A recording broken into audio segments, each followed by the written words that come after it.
안녕하십니까. 그럼 지금부터 북극협력주간 과학기술의 날 두 번째 세션으로 한국 북극연구 컨소시엄 세미나를 개최하도록 하겠습니다. 오늘 사회를 맡은 한국 북극연구 컨소시엄의 서영교 사무총장입니다. 먼저 바쁘신 가운데에도 오늘 세미나를 위해 참석해 주신 강성호 한국 북극연구 컨소시엄 운영위원장님과 오늘 행사 좌장을 맡으신 김현수 대한조선학회 회장님, 그리고 주제 발표와 지정 토론을 맡으신 전문가 여러분들께 감사의 말씀을 드립니다. 또한 온라인으로 참여 중이신 모든 분들께 감사드립니다. 오늘 세미나는 한국 북극연구 컨소시엄이 해양수산부 지원으로 지난날 발간한 극지 이슈 리포트가 다룬 8개 주제 중에서 3개의 중심 주제를 선정하여 극지활동진흥법 제정과 북극권에서의 우리나라 경제산업전 진출 전략 세션을 구성하였으며, 그 해당 주제의 저자분들과 지정 토론자분들을 모시고 행사를 진행하고자 합니다. 그럼 오늘 코학 세미나에 대한 환영의 의미로 극지연구소의 소장님이시자 한국 북극연구 컨소시엄의 운영위원장님을 맡고 계신 강성호 운영위원장님께서 개회사를 해주시도록 하겠습니다. 앞으로 나와주시기 바랍니다.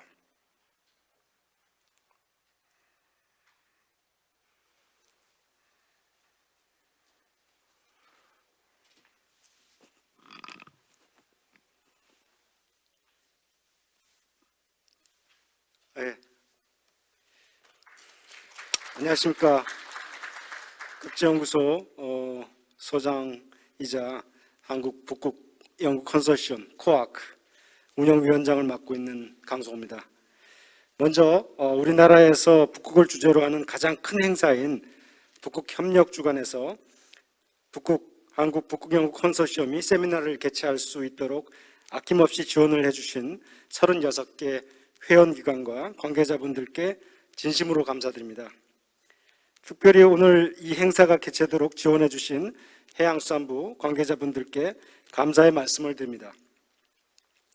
2013년에 수립된 범부처 북극정책 기본계획을 기반으로 해서 2015년에 출범한 한국 북극연구 컨소시엄은 산업계, 대학, 연구계 등 36개 회원기관이 그동안 적극 참여해 주시고 지원해 주신 덕분에 2030 북극연구 중장기 로드맵 수립에서부터 극지 이슈 리포트 발간, 북극서클 총회에서 컨소시엄 세션 개최, 그리고 국내 북극협력주간에서 매년 연례 세미나를 개최할 수 있었습니다. 또한 북극인문사회 및 산업분야 기획연구 수행 등 회원기관의 전문성을 기반으로 다양한 연구 영역을 발굴하고 그 활동 범위를 확장할 수 있었습니다. 특히 그간 북극협력주간에서 북극연구 컨소시엄 세미나는 북극의 과학, 산업, 정책 등의 전 분야에 대한 주요 이슈를 확인하고 융복합적인 관점에서 미래 비전과 대안을 제시하는 연례 행사로 자리매김하였습니다. 오늘 세미나도 해양수산부가 지원하고 북극연구 컨소시엄이 제작 발간한 극지 이슈 리포트의 주요 8개 주제 중에서 올해의 북극 이슈와 정책 수혜에 부합하는 이슈들을 중심으로 오늘 세미나를 구성하였습니다. 대표적으로 극지활동진흥법이 국회를 통과하였고, 차세대 새벽연구선 건조 예비타당성 조사 통과 등의 굵직한 현안들이 해결되었습니다. 이러한 현안사항을 반영하여 올해 세미나 주제는 극지활동진흥법 제정과 북극권에서의 우리나라 경제 산업적 진출 전략으로 설정하였습니다. 정책적인 관점에서 극지활동진흥법의 세부 내용과 우리나라 극지정책의 전망을 발표하고, 산업적 관점에서 극지선박 안전운항 기술 개발 주제를 논의할 예정입니다. 마지막으로 수산과학의 측면에서 지구온난화가 극지수산자원에 미치는 영향과 대응을 주제로 삼아 법, 산업, 수산과학적 측면에서 다채롭게 북극 이슈를 논의하는 자리가 될 수 있도록 구성하였습니다. 모쪼록 오늘 세미나에서 컨소시엄 회원기관 전문가분들의 발표와 토론을 통해서 극지활동 기본법을 기반으로 하는 북극 이슈 해결을 위한 융복합적인 협력과 해안이 도출되어 우리나라가 북극에서 나아가야 할 정책 방향이 제시되길 기대합니다. 마지막으로 코로나 사태 장기화와 바쁘신 연말에도 불구하고 이 자리에 참석해 주신 김현수 대한조선학회 회장님을 비롯한 KMI, 국립수가원, 크리소, 대우조선해양 등 모든 전문가분들과 온라인으로 시청하고 계시는 모든 참여자분들께 건강과 행운이 함께 하시길 바라겠습니다. 감사합니다.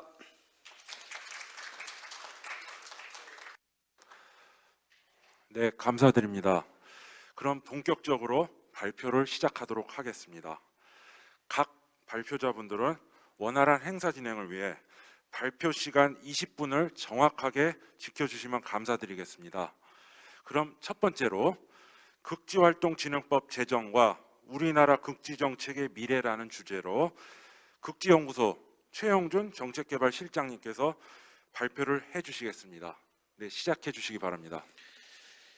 예, 안녕하십니까. 극지연구소에서 정책개발실장을 맡고 있는 최영준입니다. 오늘 저는 극지활동진흥법 및 하위법령의 주요 내용에 대해서 제정 이유와 어떠한 기대가 있는지에 대해서 말씀드리도록 하겠습니다. 네, 사실 극지활동진흥법은 이번에 세 번째 입법 활동을 통해서 통과된 법률입니다. 지난 19대, 20대에도 입법이 됐었지만 일부 쟁점 조항이 있어서 국회에서 회기 만료로 자동 폐기가 되었었고, 이번에 세 번째 21대 국회에서 쟁점 조항을 삭제하고 주요 진행 내용 위주로 입법이 되어서 신속하게 제정이 되었습니다.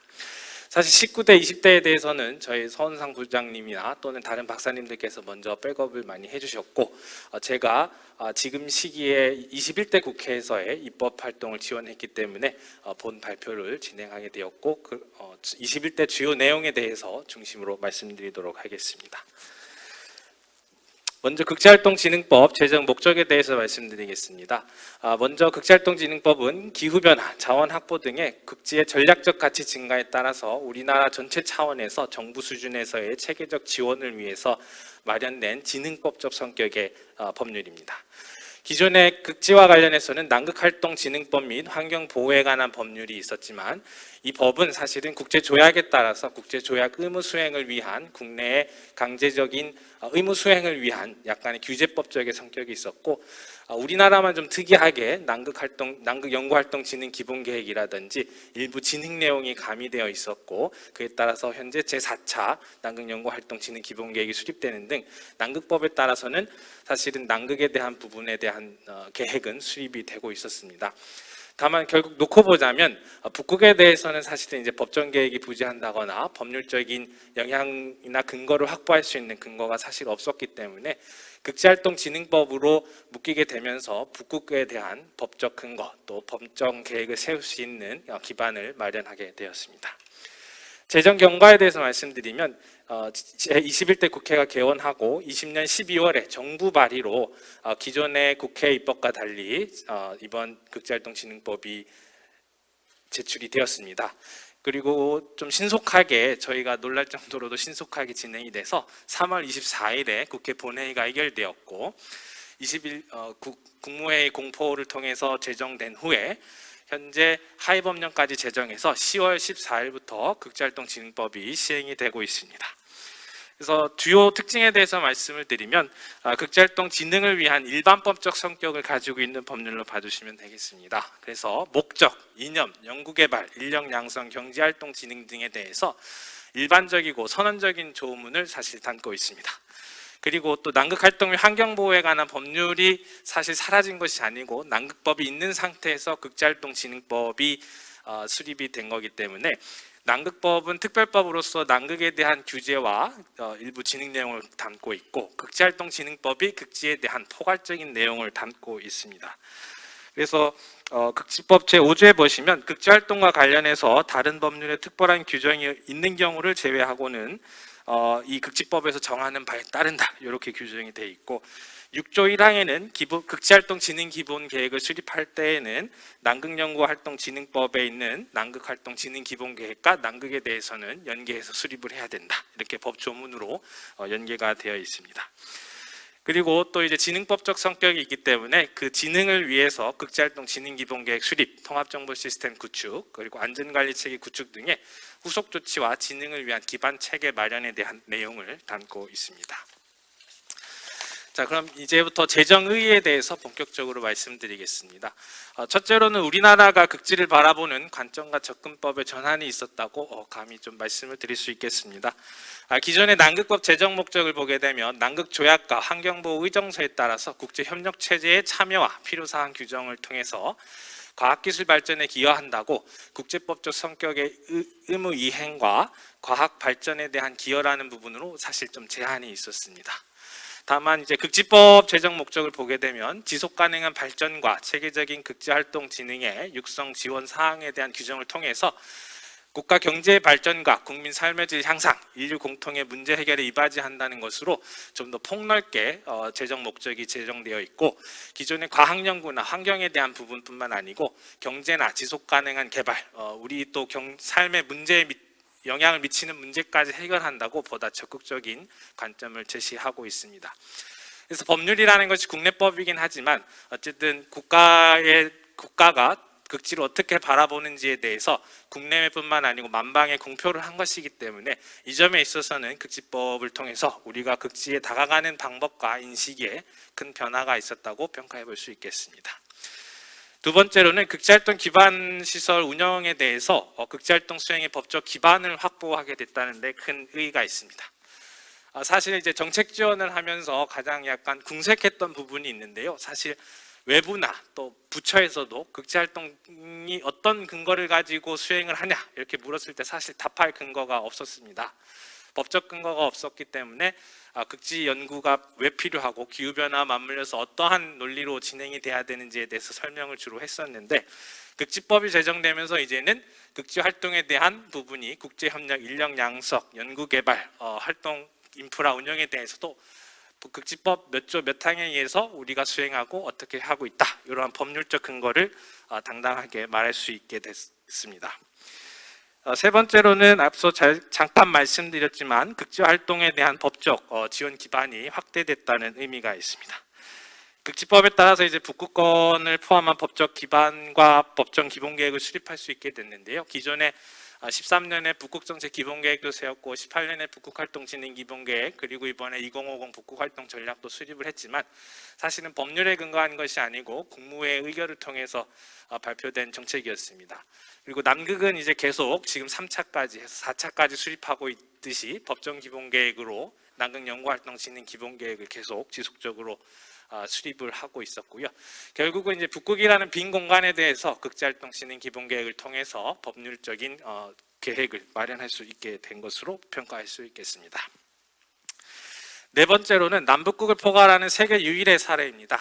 이번 개막식에서 장관님께서도 발언에서 말씀을 하셨지만 세계 최초로 남북극을 포괄하는 법률적인 통합 체계를 가질 수 있게 되었습니다. 이제 남극에 관련해서는 대부분의 국가가 남극법을 가지고 있습니다. 즉 우리나라처럼 국제 의무와 환경보호, 과학적 기술 발전을 위해서 저희와 유사한 성격의 조항을 가지고 있는 남극법들을 남극 활동을 하는 대부분의 국가가 가지고 있고요. 북극에 관련해서는 북극 관련된 법률은 연안국들이 주로 가지고 있습니다. 왜냐하면 연안국들에게 북극은 남의 나라 땅이 아니고 자기 땅이기 때문에 그에 대한 환경보호, 해상 안전, 해양 환경 등에 대해서 규제 내용 또는 진흥 내용을 담은 법률을 가지고 있습니다. 그리고 저희가 이제 이 작업을 하면서 계속 이제 리서치를 했는데 가장 유사한 법률로는 1984년에 제정된 미국의 북극 연구 정책 법이 있습니다. 그래서 그 법에는 우리와 유사하게 부처 간의 협의체를 구축할 수 있는 내용, 그리고 과학 연구를 컨트롤할 수 있는 위원회 설립, 그리고 북극 연구 기본 계획을 5개년 주기로 수립하게 되어 있어서 우리와 상당히 유사한 내용을 많이 가지고 있고 다만 북극에 한정되어 있다는 특징이 있겠습니다. 그래서 그런 의미에서 우리나라가 여러모로 찾아보았지만 남북극을 함께 포괄하는 법률을 수립한 것은 세계 최초이자 유일의 사례로 남게 되었습니다. 다음으로 이제 법안의 주요 내용에 대해서 말씀드리겠습니다. 잠깐 특성에서 말씀드렸지만 일반적이고 선언적인 내용들이 좀 담겨 있고요. 그리고 극지활동 수행체계 구축에 대해서 구체적인 내용들을 담고 있습니다. 그리고 또 진흥과 법적 근거 확보에 대해서 이 법에 예를 들면 정부가 이 분야에 있어서 어떠한 정책을 수립해서 지원해야 된다, 이러한 사항들이 담겨 있습니다. 보다 자세한 조항별 의미는 뒤로 가서 다시 한번 말씀드리겠습니다. 그래서 제가 이제 법 조항에 대해서 체계 구축과 법적 근거 확보에 대한 주요 내용을 위주로 정리를 해봤는데요. 첫째로는 극지활동 진흥 기본계획을 수립하게 되면서 앞으로 5년 단위로 매년 기본계획과 시행계획을 수립해서 23년부터 27년까지 앞으로 계획을 수립할 예정으로 있고, 이 계획에는 현재 수립한 2050 국국활동 전략을 바탕으로 5년 단위의 세부 계획이 반영돼서 과학연구뿐만 아니고 경제, 산업, 조선, 항로, 에너지까지 모든 포괄적인 내용이 담길 예정으로 있습니다. 그리고 이제 제13조에 보면 극지 통합정보 시스템 구축에 대한 내용이 담겨 있는데요. 이 법을 지원하는 과정에서 많은 지능법적인 부분들을 살펴봤는데 대부분의 지능법이 이와 같이 통합정보 시스템을 구축 운영한다는 내용을 포괄하고 있습니다. 그래서 이 통합정보 시스템 구축 운영을 통해서 이 법이 지능법적인 성격을 나타내는 가장 특징적인 조항이라고 볼 수 있겠고요. 앞으로 이에 따라서 이제 정부와 극지연구소는 앞으로 예산을 확보해서 극지연구 데이터, 또 극지 관측 자료, 공간정보 시스템, 안전항로 시스템, 위성 자료 등에 대해서 체계적으로 하나의 플랫폼에 모아서 관리를 해야 하는 과제를 안게 되었습니다. 그리고 또 하나는 이제 극지 사고 예방과 신속한 대응을 위해서 안전관리 체계를 마련하게끔 법적으로 조항이 되었고, 이에 따라서 안전관리 지침 수립, 기반 시설에 대한 안전 점검 등을 수행할 예정으로 있습니다. 그리고 그간에 우리가 계속 해오던 연구개발, 그리고 기반 시설 운영, 국제 협력에 대한 부분이 법으로 근거가 되었고요. 이제 마지막으로 하나 주목할 만한 것은 그동안 이제 극지연구소가 임무를 수행했습니다만 여러 가지 사업들에 대해서 용역 사업으로 수행을 한 부분들이 많이 있었습니다.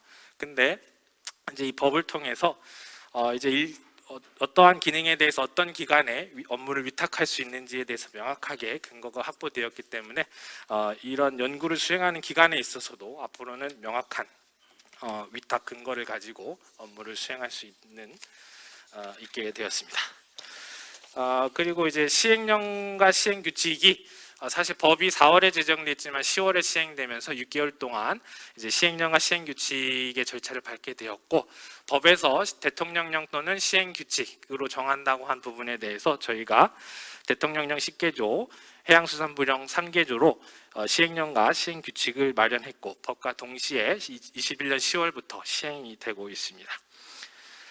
그래서 극지활동 진흥 시행령에 대해서는 기본계획 수립, 또 실태조사, 전문인력 양성, 업무 위탁, 그리고 극지활동에 필요한 기반시설 안전관리 등에 대해서 법률에서 세부적인 내용으로 정하도록 위임된 사항에 대해서 보다 명확하게 제시를 하고 있고, 시행규칙의 주된 내용은 극지 통합정보 시스템 구축과 관련된 내용입니다. 제13조에 보시면 관련된 내용은 극지법 중에 유일하게 시행규칙으로 위임한다고 되어 있어서 시행규칙에 극지 통합정보 시스템에 대해서 정의와 또 어떠한 대상들이 포함이 되어야 되는지에 대해서 제시가 되어 있습니다.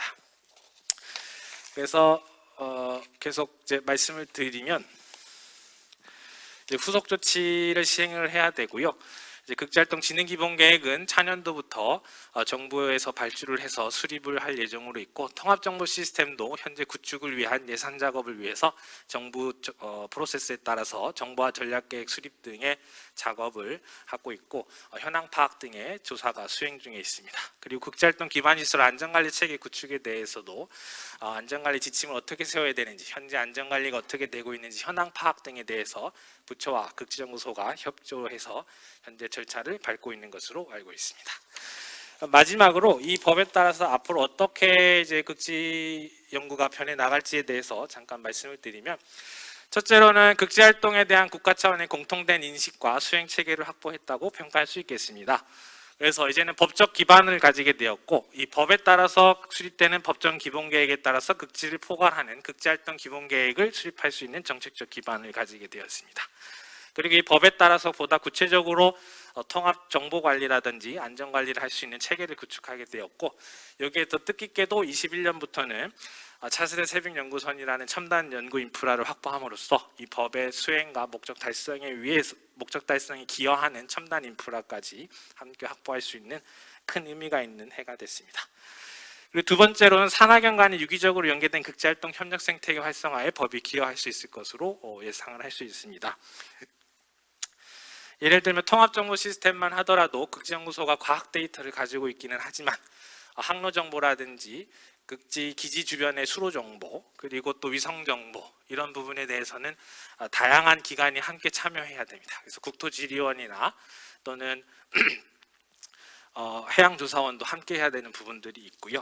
그래서 그런 식으로 저희가 협력 생태계를 마련해 나가야 하고, 인력 양성만 하더라도 과학연구자뿐만 아니라 정책연구자, 그리고 인프라 전문가, 그리고 특히 세빙선으로 오게 되면 안전관리자와 아이스 파일럿까지 함께 양성을 해야 되기 때문에, 이거는 더 이상 이 법에 따라서 지능을 위한 시책을 시행하더라도 어떤 한 개의 기관이 다 할 수 없는 그런 이제 수준이 되었습니다. 그렇기 때문에 극지와 관련되고 또 거기에 지원할 수 있는 모든 기관들이 함께 협업을 해야 이제 생태계와 법의 의무를 수행할 수 있는 그런 상황이 되었습니다. 그리고 이제 마지막으로는 법률적 조항에 따라서 특이사항을 살펴볼 수 있겠는데요. 현재 제4차 난극연구활동 진행 기본계획에 대해서는 국가과학기술자문회의의 심의를 거쳐서 확정하게 되어 있습니다. 근데 이제 극지활동진행기본계획은 법제처에서도 왜 국무회의인지에 대해서 물어보긴 했지만 국무회의의 심의를 거쳐서 확정을 하게 됐습니다. 저도 정책부서에 와서 과기관계 장관회의, 국무회의 등에 대한 정책을 올리는 것을 지원을 해봤는데, 국무회의에 올리는 것이 훨씬 더 까다롭고 다양한 분야를 포함해야 하는 어려움이 있는 작업입니다. 따라서 이제 국무회의 심의를 거쳐서 통과가 되다 보니 정책적 위상도 높아지고, 또 극지연구에 대한 타당성, 수행 필요성, 또 이슈화 공론화 과정에서 어느 정도의 우위를 점할 수 있는 이점이 있다고 해석해 볼 수 있겠습니다. 그래서 지금까지 주요 내용과 앞으로 미래상에 대해서 한번 살펴봤고요. 보다 자세한 내용은 토론을 해나가면서 말씀드릴 수 있도록 하겠습니다. 이것으로 발표를 마치겠습니다. 감사합니다. 네, 감사드립니다. 정확하게 시간 지켜주셔서 감사드립니다.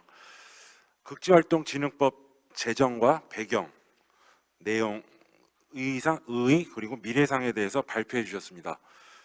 두 번째로 디지털 트윈 기술을 활용한 극지운항 선박 안전운항 기술 개발 현황과 미래 전망이란 주제로 선박해양플랜트 연구소 정성엽 박사님께서 발표를 해주시겠습니다. 네, 시작해 주시기 바랍니다. 네, 안녕하십니까. 방금 소개를 받은 선박해양플랜트 연구소의 정성엽입니다. 일단 발표에 앞서서 이런 자리를 마련해 주신 극지연구소 강성호 소장님께 감사의 말씀을 드리고요. 그리고 또 이런 발표 기회를 주셨던 한국북극연구컨소시엄의 서영교 사무총장님께도 감사의 말씀을 드리겠습니다. 일단 오늘 제가 말씀드릴 내용들은 여러분도 아마 다들 잘 알고 계실 것 같습니다. 4차 산업혁명 관련해서 가장 큰 키워드 중에 하나가 디지털 트윈이 되겠고요.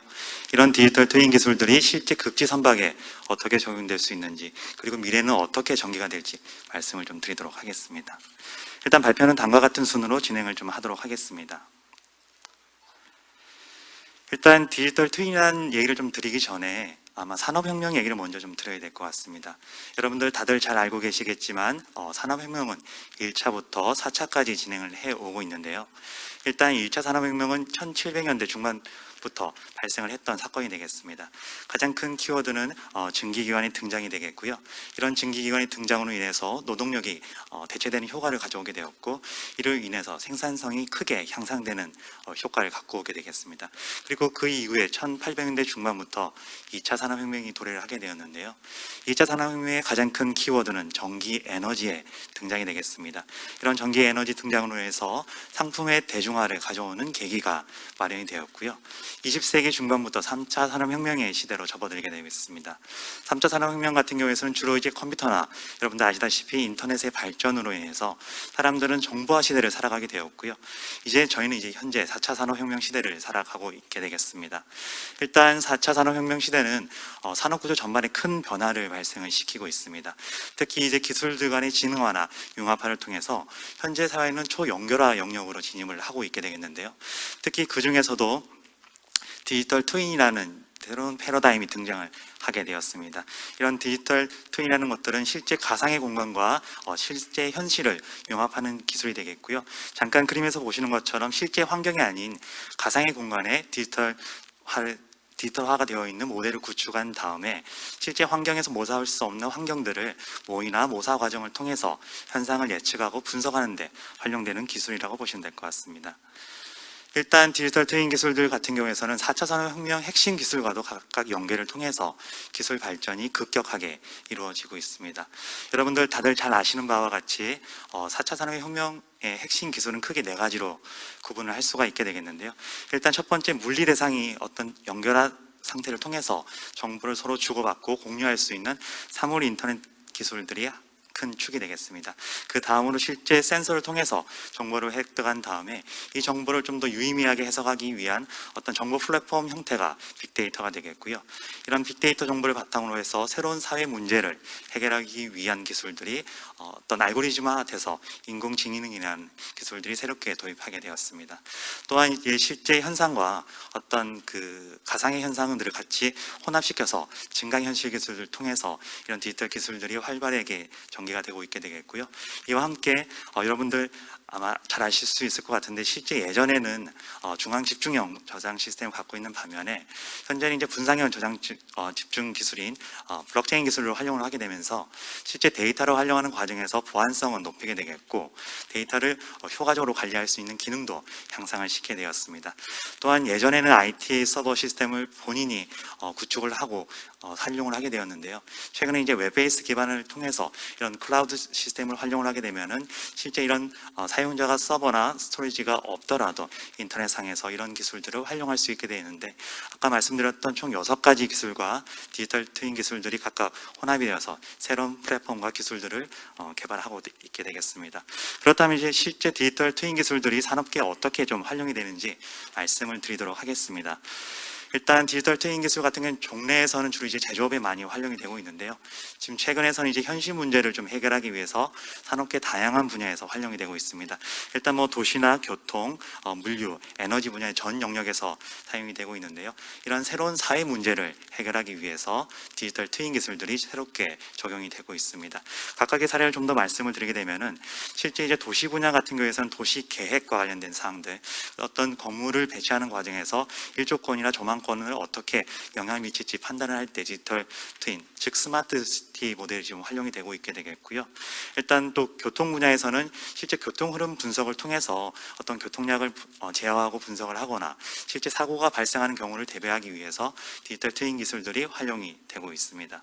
또한 물류 분야에서는 실제 물류 과 관련된 상이나 상하역과 관련된 장비들의 모니터링 기술들, 그리고 물류 전체 흐름에 대한 상태 모니터링을 통해서 실제 궁극적으로는 생산성을 향상시키는데 디지털 트윈 기술들이 활용이 되겠고요. 끝으로 이제 에너지 분야에서는 주로 이제 각각의 기능을 갖고 있는 발전소 개념들을 디지털 트윈화 시키면서 가상의 발전소 구축을 통해서 하나의 통합된 모듈로 관리하는 데도 활용이 되고 있습니다. 그렇다면 이제 디지털 트윈 기술들이 조선이나 해운 산업에 어떻게 영향을 좀 미치고 있는지 말씀을 드리도록 하겠습니다. 일단 잠깐 보시는 사진들이 실제 선박들이 운행되는 과정에서 배출되는 배출 가스를 보여드리고 있는데요. 실제 선박들이 운행되는 과정에서 탄소 배출이 발생을 하게 되겠고, 이러한 탄소 배출은 지구의 온난화를 가속화시키는 영향을 미치기 때문에 최근에 이런 선박기인 오염 배출을 감소시키기 위한 기술 규제가 적용이 되고 있습니다. 잠깐 보시는 바와 같이 국제해사기구 IMO에서는 실제 선박의 탄소를 감축시킬 수 있는 가이드라인을 제공을 하고 있게 되겠는데요. 2030년도까지 40% 감축 목표를, 그리고 2050년도까지는 50% 감축 목표를 제안을 하고 있습니다. 그만큼 실제 조선이나 해운 산업에서는 탈탄소화가 새로운 사회적 이슈로 작용을 하고 있게 되겠고, 이런 이슈를 대응하기 위한 기술들이 새롭게 개발되고 있는데요. 이러한 과정에서 조선해역 분야에서는 디지털 트윈 기술이 활용이 되고 있습니다. 잠깐 보시는 바와 같이 실제 선박이 운행되는 과정에서 발생할 수 있는 여러 장비에 대한 모니터링 체계를 통해서 선박의 어떤 상태 감지뿐만 아니라 예지 보존에 관련된 기술들이 적용될 수 있게 되겠고요. 이런 예지 보존을 통해서 선박의 전생의 주기 관리를 통해서 선박의 유지 보수 비용을 좀 향상시키는데 활용이 되고 있습니다. 또한 최근에 이제 육상 원격 제어 기술뿐만 아니라 자율운항 기술을 이용을 해서 어떤 선박의 운항을 지원할 수 있는 운항 최적화에 관련된 기술들, 그리고 어떤 항해사나 파일럿들의 의사결정을 지원할 수 있는 시스템으로도 연결되고 있고, 궁극적으로 나아가서는 이제 스마트 항만 기술과도 연결을 통해서 물류 효율성을 향상시키는 데 크게 기여를 하는데 디지털 트윈 기술이 적용이 되고 있습니다.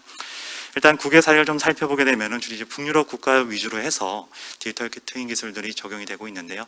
잠깐 예를 좀 들게 되면은 DMV나 콩스버그 마리타임, 노르웨이에 있는 NTNU 대학, 그다음 신테프 오션 같은 경우에는 공동으로 오픈 소스 기반의 시뮬레이션 디지털 트윈 모델을 개발을 하였습니다. 일단 선박의 설계나 건조, 운영 전 과정에 걸쳐서 디지털 트윈 기술들이 활용이 되겠고요. 이런 과정을 통해서 실제 선박들이 운행되는 과정에서 운항 효율성을 향상시키고 실제 유지수 비용들을 좀 더 절감시키는데 크게 기여를 하고 있게 되겠고, 궁극적으로 나아가서는 실제 선박의 안전 운항을 기여하는 데도 크게 활용이 되겠습니다. 그렇다면 이제 국내 경우를 좀 살펴볼 수 있게 되겠는데요. 국내 같은 경우에는 가장 강점인 정보통신 기술을 바탕으로 해서 실제 IoT 기술뿐만 아니라 빅데이터, AI 기술들을 활용을 해서 선박들의 디지털 트윈 기술들이 적용이 되고 있습니다. 일단 국내 조선사 같은 경우에는 주로 선박의 상태 모니터링이 가능한 상태 모니터링 시스템을 개발을 하고 있고, 이런 기술들을 실제 선박에 탑재를 해서 선박의 유지보수 향상과 선박의 운용에 활용을 하고 있게 되겠고요. 오른쪽에 보시는 사진과 같이 실제 선박이 운행되는 과정에서 증가현실과의 기술 융합을 통해서 선박들이 운행되는 과정에서 위험한 구간들을 미리 식별해서 회피할 수 있도록 하는 항해 지원에도 활용이 되고 있다고 보시면 될 것 같습니다. 그리고 이제 해운업계를 좀 살펴보게 되면은 실제 해운업계에서는 디지털 트윈 기술들이 좀 더 일찍 적용이 되고 있습니다. 밑에 보시는 바와 같이 네덜란드 노테르담 항이나 싱가포르 항에서 디지털 포트 개념이 좀 도입이 되고 있는데요.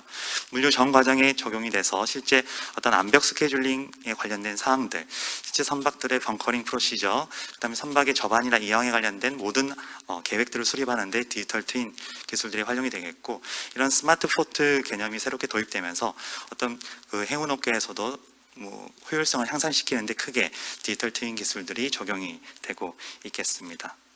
그렇다면 실제 디지털 트윈 기술들이 극지운항 선박에 어떻게 좀 적용되는지 한번 말씀을 좀 드리고자 합니다. 일단 북극은 새로운 환경 변화가 급격하게 발생을 하고 있습니다. 아마 여러분들 많이 알고 계실 것 같은데 실제 북극 지역의 지구 온난화로 인해서 해빙 면적이 급격하게 줄어들게 되겠고, 밑에 잠깐 보시는 것처럼 2021년도 여름철 북극 해빙 면적은 거의 상당 부분이 줄어든 것들을 알 수 있게 되겠습니다. 매년 통계에 따르면 한반도 면적이 한 6배에서 7배 정도의 얼음 면적이 지금 유실되고 있는 것으로 보고가 되고 있는데요. 이처럼 이제 북극 지역에 상당히 많은 얼음이 녹게 되면서 예전에는 이제 얼음으로 덮여 있었기 때문에 어떤 접근성이 어려웠던 북극의 천연 자원 개발이 활발하게 진행이 되고 있습니다. 특히 이제 북극 쪽에는 천연 가스나 석유가 많이 상당량이 매장되어 있는데요. 이런 것들을 적극 개발하기 위한 연구 프로젝트가 진행이 되고 있게 되겠고, 특히 러시아 같은 경우에는 이제 북극의 연안을 가지고 있기 때문에 러시아의 연안에 부존되어 있는 선연가스를 개발하기 위한 연구 프로젝트가 국가 단위로 진행이 되고 있습니다. 잠깐 밑에 사진을 좀 보시게 되면은 2016년도에서는 실제 북극권 지역에서 LNG 선박들의 통항이 거의 없는 것을 알 수가 있게 되는데, 야마이 프로젝트 이후에 2019년도의 현상을 좀 보시게 되면은 상당히 많은 선박들이 북극의 지역을 운항하고 있는 것을 알 수 있게 되겠고, 이러한 환경 변화로 인해서 디지털 트윈 기술들이 극지운항 선박에 좀 적용이 되고 있는 사례가 되겠습니다. 그리고 또 아시는 바와 같이 올 3월 달에 선박의 좌초 사고가 하나 있었습니다. 주로 이제 남방 항로가 일컫게 되는데 수에즈 운하를 통과하는 항로가 되겠고요. 이런 수에즈 운하를 통과하는 항로에서 초대형 컨테이너 선박들이 좌초가 되면서 양방의 통행을 막는 사고가 발생을 하였습니다. 이는 실제 남방 항로를 통과하는 선박의 어떤 물류 체계를 마비시키는 사건이 발생을 하게 됐는데요. 이런 사건을 계기로 실제 많은 선주들이나 화주들이 요구했던 것들 중에 하나가 새로운 대체 항로의 필요성 효율성을 언급을 하게 되었습니다. 이러한 관점에서 러시아 같은 경우에는 이제 북극 항로를 새로운 대체 항로로서 적극 강조를 하고 있게 되겠고요. 여러분들 아시는 바와 같이 실제 북극 항로는 거리가 줄어들기 때문에 통상적으로 선박의 운항 시간이 줄어들게 되겠고, 운항 시간이 줄어들게 되면 실제 선박에서 배출되는 탄소 가스가 감축이 되기 때문에 이러한 여러 관점에서 북극 항로가 새로운 이슈로 작용할 수 있고 새로운 대체 항로로서 충분히 역할을 가능할 수 있다고 이제 러시아는 특별히 강조를 하고 있게 되겠습니다. 하지만 이제 북극은 얼음이 존재하기 때문에 이런 얼음이 있는 환경에서 선박들이 운행되기 위한 안전에 관련된 기술들이 좀 더 요구가 되고 있겠습니다. 이런 기술들을 해결하기 위해서 상당히 많은 기술들이 개발되고 있는데 아까 말씀드렸던 디지털 트윈 기술들이 이런 기술과 목적을 이루어서 새롭게 개발이 되고 있는데, 일단 이런 사회환경을 바탕으로 해서 제가 두 가지 분야에서 디지털 기술들이 어떻게 적용이 될 수 있을지 도출을 해봤습니다. 일단 첫 번째 기술은 이제 안전 운항에 관련된 기술이 되겠고요. 잠깐 보시는 것처럼 선박들이 운행되는 과정에서 다양한 얼음과의 충돌을 고려를 할 수 있게 되겠습니다. 실제 얼음과 충돌하는 과정에서 선박에 구조적인 손상이 발생을 하게 되면은 실제 사고 현상을 초래할 수 있기 때문에 이런 것들을 사전에 방지하기 위해서 디지털 트윈 기술을 적극 활용하게 되면은 어떤 극한 환경이나 실제 현상에서는 마주하기 어려운 환경들을 미리 시뮬레이션을 통해서 예측을 할 수 있는 기술에 활용이 되겠고요.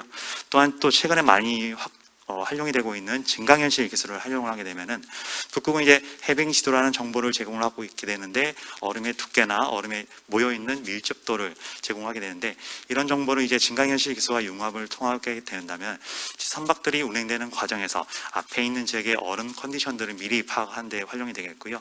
이런 과정을 통해서 선박의 안전 운항을 지원하는 데 크게 역할이 되겠습니다. 또 궁극적으로 나아가서 이런 정보를 바탕으로 해서 선박의 최적 항로를 선정을 통해서 선박의 운항 효율성을 좀 더 향상시키는 데도 크게 활용이 되겠습니다. 두 번째 분야는 이제 시뮬레이터 분야를 좀 고려를 해볼 수 있습니다. 일단 시뮬레이터 분야 같은 경우에서는 종래 많이 사용되고 있는 기술들이 선박의 성능을 예측하는 데 활용이 되고 있습니다. 잠깐 보시는 것처럼 실제 선박의 성능을 예측하는 기술들은 기존의 어떤 경험적인 방법을 이용을 하거나 수치 모델을 이용해서 선박의 성능을 예측하게 되는데요. 만약에 선박의 성능에 영향을 미치는 변수들이 좀 더 비성형성을 가지게 되는 경우에서는 이런 종래 방법들을 활용하는데 크게 기술적 한계에 부딪히게 되겠습니다. 그래서 최근에 이제 이슈가 되고 있는 인공지능이나 딥러닝 기술을 이용을 해서 인공신경망이나 심층 신경망 모델을 활용을 하게 되면은 실제 선박의 성능을 예측하는데 크게 확장이 가능하게 되겠고요. 잠깐 보시는 바와 같이 실제 디지털 모델 구축을 통해서 선박의 다양한 운항 환경에 대한 미리 모사를 통하게 된다면은 최근에 많이 적용이 되고 있는 환경 규제나 기술 규제에도 아마 선제적 대응을 하는데 크게 기여가 가능할 것 같습니다. 그리고 궁극적으로 이제 시뮬레이터가 갖고 있는 가장 고유의 기능이 되겠는데요. 시뮬레이터가 갖고 있는 어떤 시뮬레이션, 실제 모의나 모사 과정을 통해서 어떤 항해사나 선장을 배출하는 데도 크게 기여할 수 있기 때문에 인력 양성에서도 아마 크게 기여를 할 수 있을 것으로 판단됩니다. 일단 제가 준비한 내용이 마지막 슬라이드가 되겠고요. 일단 이런 디지털 트윈 기술들이 극지 운항 선박에 적용되면서 저희가 미래 전망을 어떻게 좀 해볼지 크게 세 가지로 구분을 하였습니다. 일단 말씀드린 바와 같이 북극 쪽은 상당히 많은 천연 자원들이 부존이 되어 있습니다. 석유나 천연가스가 매장되어 있기 때문에 어떤 자원의 경제적 안보 측면에서 북극의 진출이 좀 필요하게 되겠고, 실제 이제 북극은 새로운 시장으로서 큰 가능성을 갖고 있기 때문에 선제적인 시장 선점이 좀 필요하게 되겠습니다. 그리고 이제 우리나라 같은 경우에는 주로 이제 그 옵저버 국가에 해당함에도 불구하고 실제 선박을 건조하는 기술력은 세계 최고 수준을 갖고 있게 되겠고, 이와 함께 해운 업계에서 상당히 큰 영향력을 제시를 하고 있습니다. 그렇기 때문에 어떤 조선이나 해운 산업의 지속 가능한 발전을 위해서도 아마 디지털 트윈 기술들이 좀 적용이 되고 나면은 이런 기술들을 선도하는 데 크게 기여할 수 있을 것으로 판단을 하고 있고, 그리고 좀 더 나아가서 이제 거버넌스 구축에서도 지금까지는 약간 좀 소극적인 입장을 좀 취해 왔다면은 아마 좀 더 앞선 미래에서는 저희가 이제 어떤 거버넌스 체계 구축에서도 아마 좀 강한 입지를 기여하는 데 크게 도움이 될 수 있을 것으로 판단됩니다. 그리고 이제 마지막으로 이제 우리나라의 선제적인 대응 전략을 좀 도출을 할 수 있게 되겠는데요. 가장 중요한 것들은 이제 국내 기업들의 북극 진출을 위한 활성화 전략, 그다음에 활성화를 할 수 있는 역량을 좀 더 강화시키는 것이 필요하게 되겠습니다. 그리고 또 이제 북극 지역은 여러 가지 불확실성을 좀 가지고 있습니다. 어떤 얼음이 존재하기 때문에 민간 주도의 사업 참여를 통해서는 이런 불확실성을 극복하는데 큰 어려움이 있기 때문에 주로 이제 정부 주도의 어떤 사업 프로젝트 추진뿐만 아니라 정부 지원 개발을 통해서 이런 역량을 좀 강화시킬 수 있는 기반이 좀 마련돼야 되겠습니다. 이와 함께 이제 실제 이제 북극 지역은 상당히 많은 환경 규제나 기술 규제가 새롭게 적용되고 있기 때문에 이런 규제에 대해서 선제적으로 대응할 수 있는 기술들이 요구되게 되겠고, 끝으로 이제 나아가서는 이제 저희가 갖고 있는 조선 기술, 그다음에 해운 기술들, 그리고 이제 디지털 기술과의 융합화를 통하게 된다면 아마 민간 협력 체제를 통해서 저희가 기술을 선제적으로 개발하게 되겠고, 그 기술에 대한 저희가 국산화를 수행하게 된다면은 아마 저희 주요 경쟁국인 뭐 유럽이나 일본, 중국 등과의 어떤 기술 경쟁에서 경쟁 우위를 선점하는 데 크게 기여할 수 있을 것으로 판단됩니다. 제가 또 준비했던 자료들의 참고 문헌들이 되겠고요. 일단 긴 시간 경청해 주셔서 감사합니다. 고맙습니다. 네, 감사드립니다. 디지털 트윈 기술의 미래 북극 항로 운항 선박 적용 가능성과 전망에 대해서 말씀해 주셨습니다. 이제 마지막 주제 발표가 되겠습니다.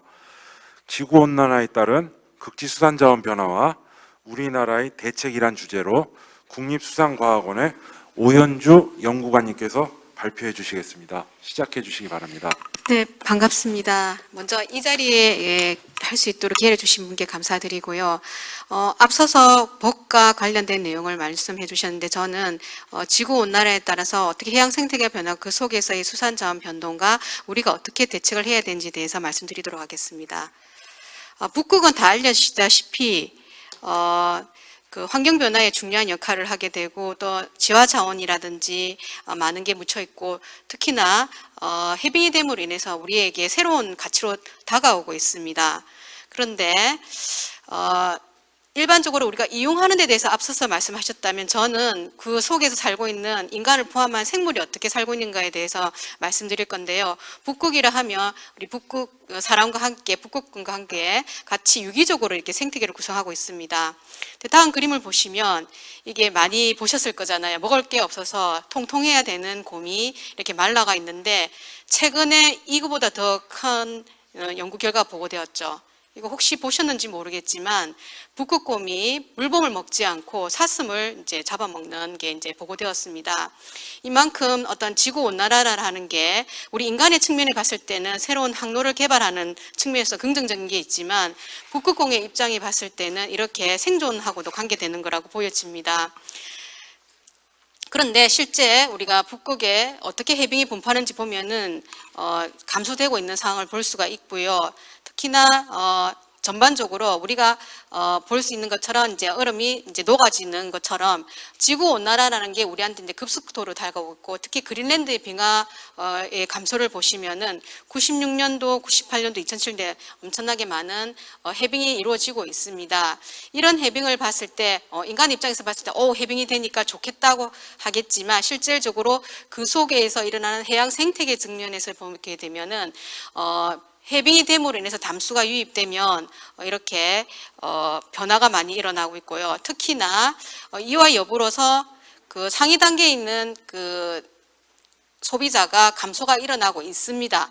근데 특히나 이러한 게 눈에는 보이지 않지만 우리 바다 속에서는 어떤 변화가 일어나냐면 실질적으로는 생산량은 증가되고 있습니다. 담수의 유입됨으로 인해서 어떤 그 화학적 변화와 그러니까 물리적 변화에서 생산량이 증가되고 있습니다만은 우리가 보지 못했던 특히 바닷속에서의 그 육지의 식물과 같은 역할을 하는 식물 플랑크톤의 종 조성을 보시면은 크기가 작은 아이들이 증가를 하게 되고 또 그 기여도가 조금 감소하고 있지만 전체적으로 그 식물 플랑크톤이라든지 동물 플랑크톤의 생태에서 봤을 때는 저차 기본이 되는 식물 플랑크톤의 종 조성이 변하고 있는 것을 알 수 있습니다. 이와 더불어서 해빙이 되다 보니까 조류도 자체도 이제 서식처가 생기면서 이제 점점 확대가 되겠죠. 근데 특히나 이 동물 플랑크톤이 같은 경우에는 우리가 어류들이 먹는 주요한 먹이 생물로서 아주 중요한데 지금까지는 북극이 워낙 얼어져 있다 보니까 어떤 생태계 측면에 있어서 먹이 생물이 어떤 역할을 하는지에 대해서는 사실은 연구가 되어 있지 않습니다. 물론 그 북극과 인접한 해역에 대해서는 되어 있지만 해빙이 됨으로 인해서 북극 쪽으로 이제 플랑크톤도 위로 올라가게 되는 거죠. 그와 맞물려서 척지해 같은 경우에는 저수생물층도 변하고 있습니다. 이러한 해빙이 우리가 단순하게 얼음이 녹아서 항로가 개척되겠구나는 측면을 떠나서 해양 생태계가 어떻게 변화를 일으키냐면 앞서 제가 보여드렸던 먹이만 구물에 있어서 과연 인간이 나중에 받을 수 있는 게 긍정적일까 부정적일까에 대한 고민이 필요할 것 같습니다.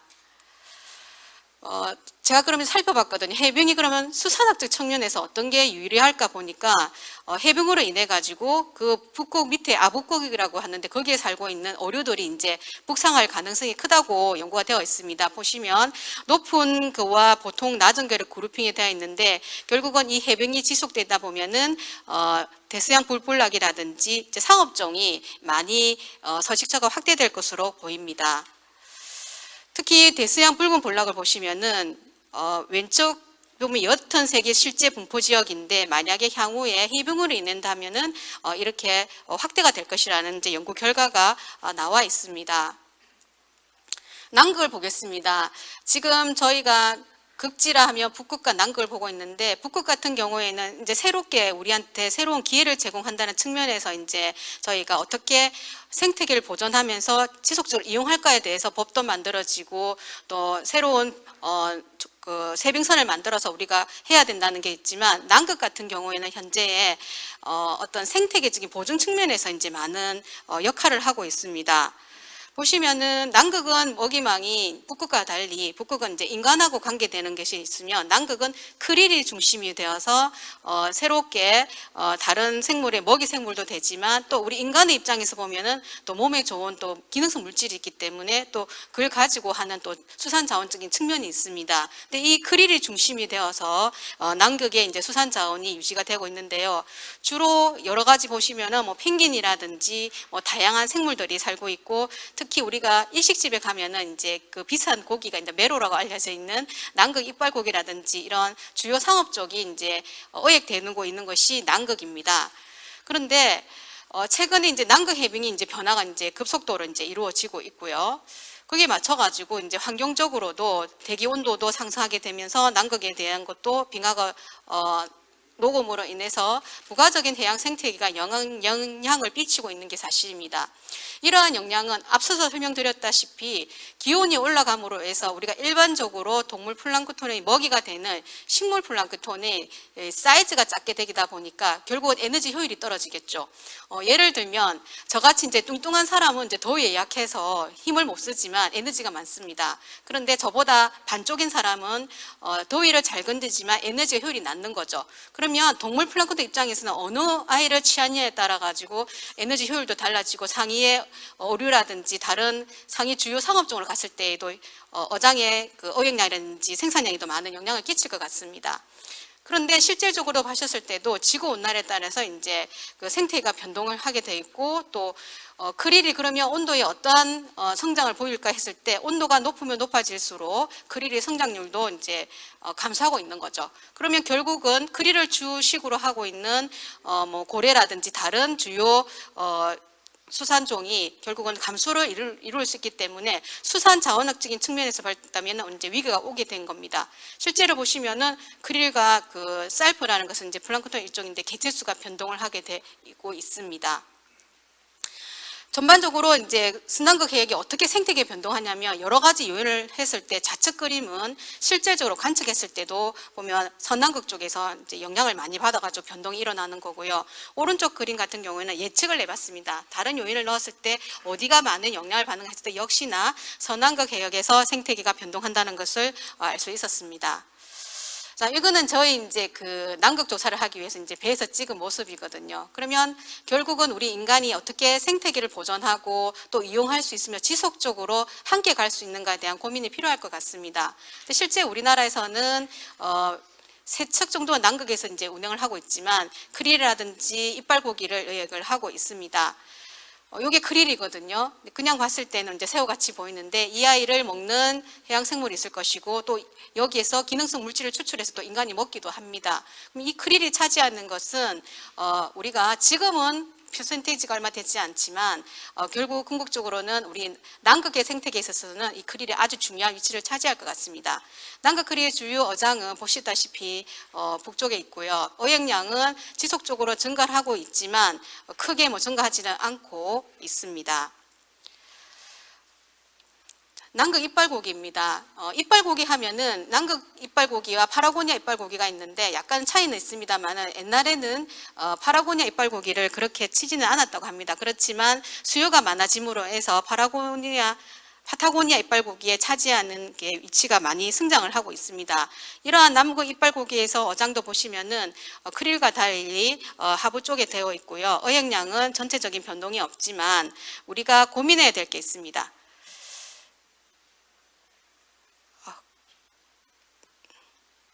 그림이 하나 빠진 것 같아요.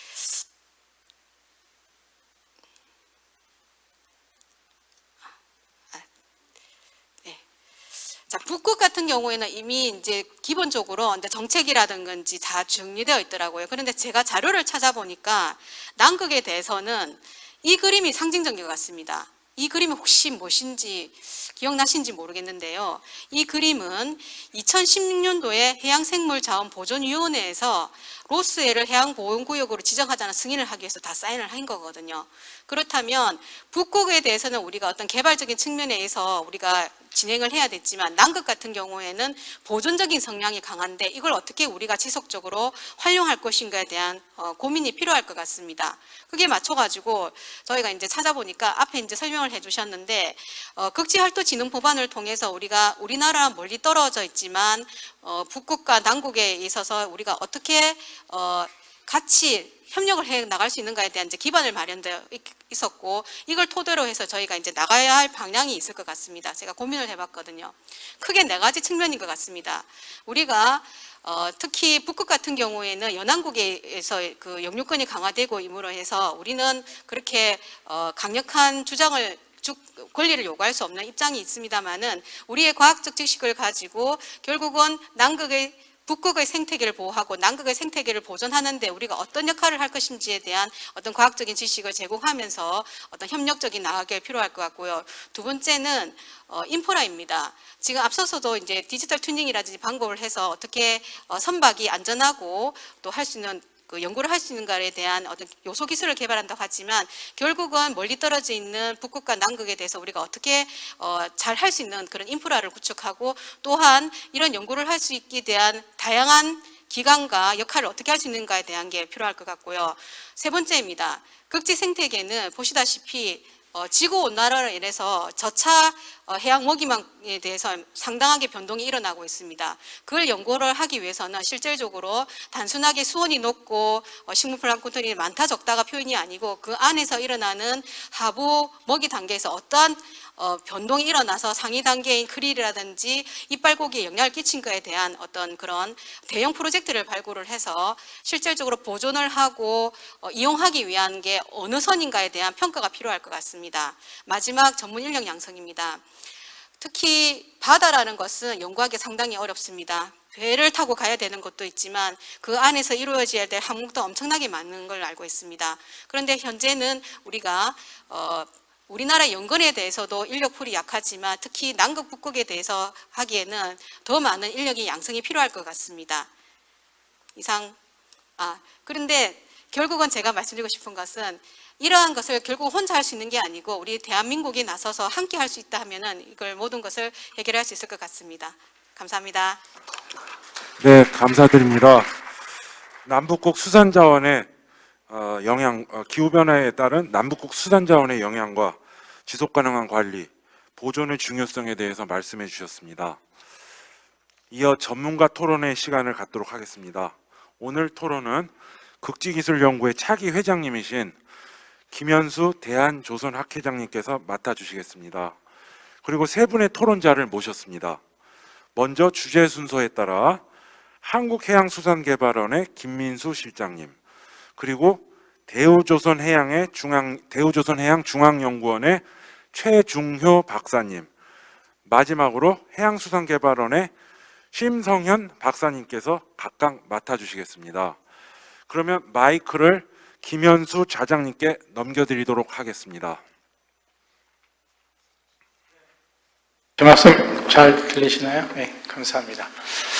네, 오늘 세 분의 발표를 들었습니다. 이 코아크가 만들어진 지가 한 8년 정도 되는 걸로 제가 알고 있는데 저도 처음에 코아크 만들면서 이제 그 산업분과 분과장으로 이런저런 활동을 하면서 파운데이션 안에 기여를 했습니다. 오늘 이 자리에 와서 보니까 또 굉장히 그동안 저변도 많이 넓어지고 좋은 그 발표를 잘 들었습니다. 기본적인 저희가 취지대로 기본적인 세 개의 분과에 대한 컨셉들이 그대로 살아있는 것 같고요. 그래서 오늘 세 분의 발표에 관련해서 정책 관련된 부분들이 기본적으로 발표가 됐고, 그다음에 산업 부분과 수산과학에 대한 부분들이 한 분씩 아마 발표가 된 것 같습니다. 좋은 발표 잘 들었고요.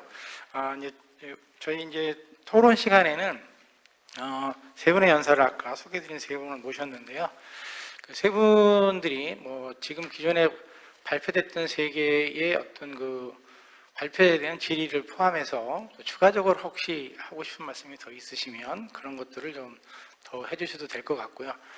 시간을 제가 약속받은 시간이 있는데 그거보다 조금 더 시간이 가능하면 플로우나 온라인상에서 지금 듣고 계신 분들한테 한두 가지 질문을 좀 받도록 하고요.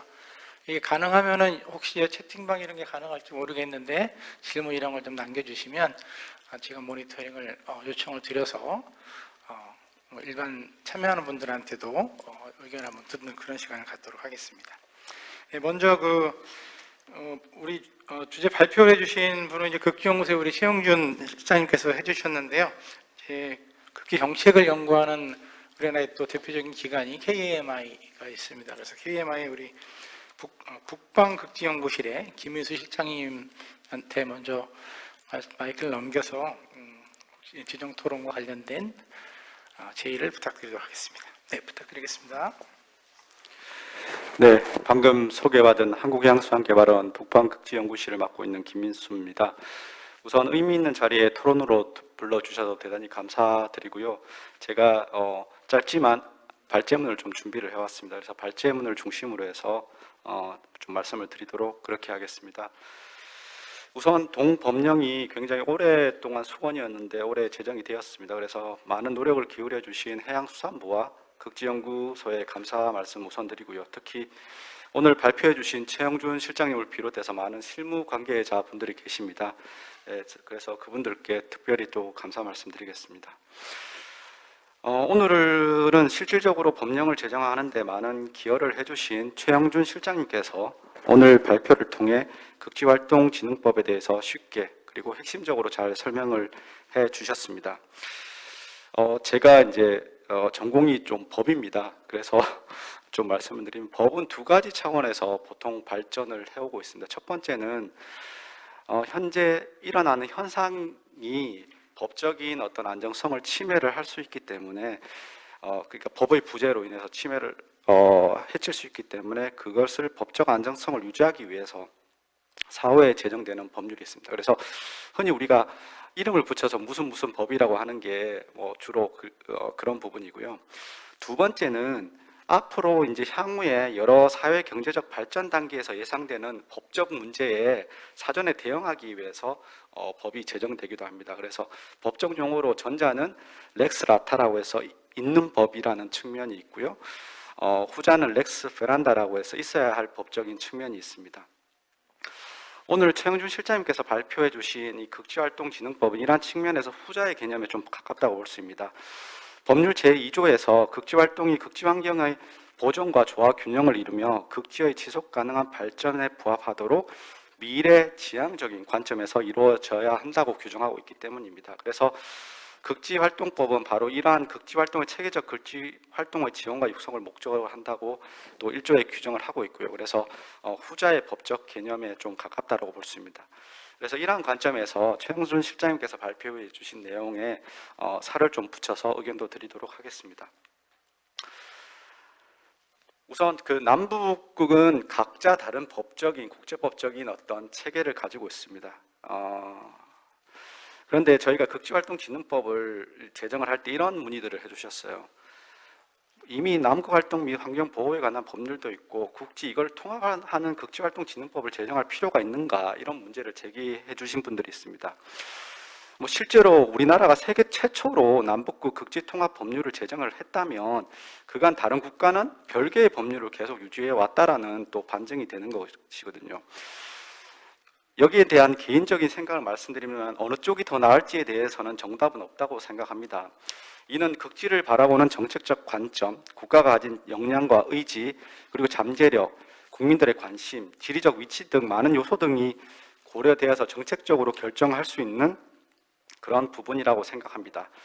그래서 어떤 옵션, 즉 어떠한 법 체제를 가지더라도 법 제도를 뒷받침하는 어떤 세부적 정책 방안이 마련된다면 마련되고 이를 뒷받침하면 된다라고 저는 생각을 합니다.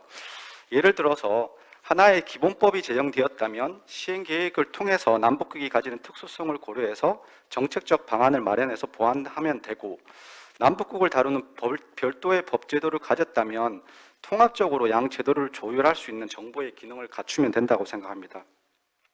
개인적으로는 극지 통합 법률이 남북극을 아틱, 안타틱이라고 이분법으로 보지 않고 폴라라는 하나의 관점에서 양 지역이 가지는 공통성에 무게를 두고 있다는 점에서 더 점수를 주고 싶고요. 이러한 차원에서 우리나라는 이제 극지활동법이라는 통일된 법제도를 마련했습니다. 근데 법적인 효력 차원에서 남극 활동 및 환경 보호에 관한 법률과 이 극지활동진흥 법률이 법률상 동일한 법적 효력을 가집니다. 그래서 서로 동일한 법적 효력을 가지는 두 법률이 향후 법률을 시행하는 정부 부처와 관련 어떤 기관의 세부 계획 수립과 추진을 통해 상호적으로 저는 잘 운영될 수 있다고 생각을 합니다. 다음으로 이제 법률이 제정되었으니까 이제 실질적으로 어떻게 이행할 것인지에 대한 부분이 새로운 과제로 다가옵니다. 이러한 관점에서 지난달 11월 30일 날 제정된 북극 2050 북극활동 전략에서는 극지활동진흥법에서 규정하고 있는 많은 실질적 내용을 담고 있습니다. 북극에서의 경제적인 활동이라든가 극지 통합 정보 시스템이라든가 이런 극지활동진흥법을 추진할 수 있는 실질적인 어떤 정책적인 그런 방향성을 제시를 하고 있는데요. 그런데 이제 실질적 이행 과정에서 이제는 법이 제정되었으니까 좀 더 발생할 수 있는 법 규정이 혹시 모자라는 게 없는지, 그러니까 법의 흠결 문제가 없는지를 좀 살펴봐야 하는 과제가 남습니다. 일례로 하나만 예를 드리겠습니다. 제14조 극지활동진흥법과 관련해서 안전관리와 관련한 규정을 두고 있습니다. 말씀을 드리면 극지활동에서의 사고 예방과 그리고 사고 시 신속 대응을 위한 안전관리 체계를 대통령령으로 위임을 하고 있는데요. 근데 대통령령을 보면 이렇게 되어 있습니다. 연구기관의 장, 극지활동시설 관리자로 사고 보고 의무를 해야 하는 주체를 제한을 하고 있습니다. 그런데 극지활동에 대한 정의를 제3조에서 보면 극지환경 및 극지자원의 관리, 보존, 개발, 이용과 관련된 활동으로 정해두고 있습니다. 그러니까 개발과 이용을 하는 주체도 극지활동에 대한 주체가 될 수 있고, 향후에 우리가 극지활동에서의 사고 예방과 관리에서 선박 항행이라든가 관광 활동이라든가 수산 자원을 할 경우 예상되는 어떤 그런 활동에 따른 안전이나 그런 부분들이 또 문제가 될 수 있습니다. 그래서 앞서 말씀드렸듯이 극지활동법이 밀행지향적 관점에서 설립된 법률이라면 이러한 향후 예측되는 부분도 향후 좀 보완을 할 수 있는 부분이 좀 필요하다고 생각합니다. 마지막으로 발표와 관련해 가지고 두 가지 의견을 좀 드리도록 하겠습니다. 우선 발표는 굉장히 어떻게 이 법률이 만들어지고 어떤 효과를 가지고 우리가 어떻게 추진해 나갈 것이라고 하고 있는데, 정책 수립 관점에서 좀 분석적인 부분이 좀 있었으면 어땠을까 하는 생각입니다. 예를 들어서 법률을 보면 시행 주체가 국가와 해양수산부로 나눠져 있고요.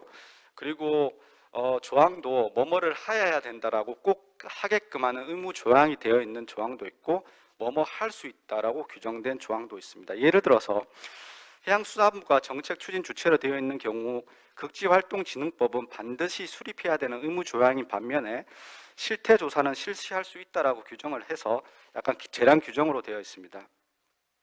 또한 국가가 정책 추진 주체가 되어 있는 경우는 전문 인력 양성은 꼭 추진해야 하는 의무 규정으로 되어 있는 반면 교육 홍보는 재량 규정으로 되어 있습니다. 이렇게 법이 규정하는 그런 우선순위를 보면 국가가 뭐뭐 하여야 된다라는 부분이 가장 우선순위가 두어지겠고요. 그다음에 해양수산부 장관이 뭐뭐 할 수 있다라는 부분이 상대적으로 덜 중요한 우선순위로 되겠습니다. 이러한 분석은 향후에 우리가 정책적으로 어떤 부분에 좀 역점을 두고 무게를 둬야 될지에 대한 부분을 좀 잘 보여주고 있는 부분이라 이러한 부분들을 우리가 고려를 해야 조금 정책적으로 좀 방향성이 정해진다라고 생각을 하고요. 그리고 말씀드렸듯이 시행 주체가 국가로 되어 있는 부분들이 많습니다. 즉 이게 뭐냐면 해양수산부나 외교부 중심의 어떤 활동을 해라라고 한 게 아니라 산업부, 과학부, 환경부, 뭐 이러한 범부처 간의 뭐 북극 경제활동의 진흥이라든가 전문인력 양성이라든가 이런 부분들을 범부처적으로 하라라고 이제 규정을 하고 있는 것입니다. 그래서 범부처적으로 이걸 이행을 위한 정책 협의회 같은 것들이 반드시 도입이 돼서 이걸 추진할 수 있는 그런 역점을 두고 진행을 해야 된다라는 부분을 하나 말씀을 드리고요. 마지막으로 짤막한 의견을 하나 제시드리고 토론을 마무리하도록 하겠습니다. 발표하신 내용에서 4페이지에서 북극에서 도 규제 등의 법률로 이렇게 표현한 부분이 있는데요. 이렇습니다. 약간 오해의 소지가 있을 것 같아서 말씀을 드리는데 환경에 관련해서는 규제 중심의 법률이 맞습니다. 다만 북극권 연안국이 2지에서는 유엔 해양법 협약에서 규정된 권리와 의무를 바탕으로 해서 이용이나 개발에 대한 법률도 존재하고 있기 때문에 북극에 관한 연안국의 법률이 반드시 규제 중심적인 법률이 아니라 규제와 이용에 관련 법률이 병존하고 있다라고 하는 게 보다 정확한 표현이 아닌가 싶습니다. 이것으로 지정 토론을 마무리하고요. 나중에 또 더 나은 토론을 위해서 의견을 말씀드리도록 하겠습니다. 감사합니다. 네, 아주 구체적인 토론해 주셔서 너무 감사드리고요. 제가 정리해 보니까 북극 활동진흥법에 대해서 지금 이것이 미래 사회에 대한 발전을 베이스로 한 아주 좋은 법률이다라는 표현을 해주신 것 같고, 법률 관련돼서는 뭐 구체적인 어떤 이행 방안이나 이런 부분도 세밀한 좀 보완이 좀 필요하다는 말씀을 좀 해주신 거로 판단이 되고요. 발표 관련해서도 뭐 한두 가지 말씀해 주셨는데 질문 사항이 좀 있으신 것 같아서 혹시 최영준 실장님이 혹시 답변이 가능하시면 간단하게 답변을 좀 부탁드리겠습니다. 예, 제가 간단하게 이제 말씀 주신 사항에 대해서 답변 드리고 넘어가도록 하겠습니다. 일단 발표는 이제 극지법의 성과를 좀 강조하는 측면에서 사실 작성이 됐고요. 지적해 주신 4쪽의 이제 북극에 대한 규제 등의 법률은 마찬가지로 해양법 협약에 따라서 항행에 대한 보장이나 이런 부분들이 있는 부분이 있는데 제가 좀 찾은 부분이 좀 뭐 러시아 쪽이나 이런 쪽에 있어서의 자국 세빙선 이용이나 이런 부분들을 좀 많이 강조하다 보니까 이렇게 표현됐고 다음부터는 좀 수정해서 사용할 수 있도록 하겠습니다. 역시 좀 역시 법적인 전문가 관점에서 봐주셔서 감사하고요.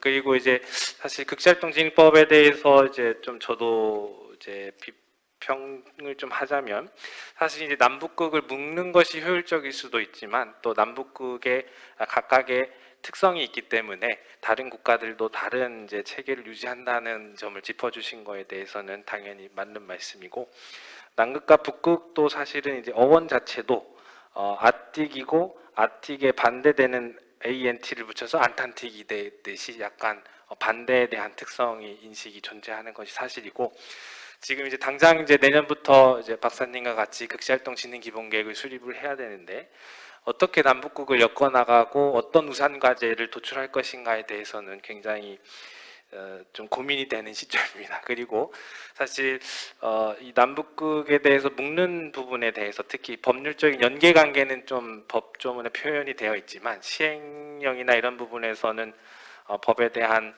어떻게 연계하고 진행기본계획을 어떻게 수립할지에 대한 구체적인 내용이 좀 부재하기 때문에 그 부분을 이제 처음 수립할 때 어떻게 잡아나갈지에 대해서는 저희 연구소에서도 굉장히 큰 부담을 가지고 있는 것이 사실입니다.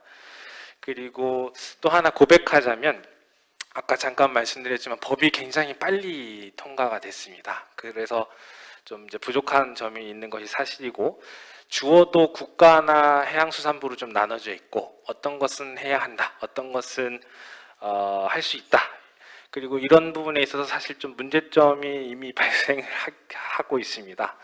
저희가 이제 뭐 예산적인 부분이나 이런 부분이 필요한 사항이 있는데, 그런 부분은 이미 법을 사실 가지고 가지만 할 수 있다라고 되어 있는 부분에 대해서는 할 수 있다고 되어 있다고 강조하시는 분도 계시고, 그래서 그런 점들은 좀 앞으로 좀 법이 개정되거나 할 때 좀 해소해 나가야 되는 사항이 사실입니다. 그리고 저희가 이제 시행령을 만들면, 특히 시행령을 만드는 과정에 있어서 법에 대해서 다시 한번 평가를 해보게 됐는데, 잘 알고 계시듯이 주어 문제도 있고, 또 가장 중요하게 역할을 해야 할 그 극지 정책이나 활동에 대한 조정을 해야 할 정부 또는 민간과 민관에 대한 협의체 내용이 빠져 있고요.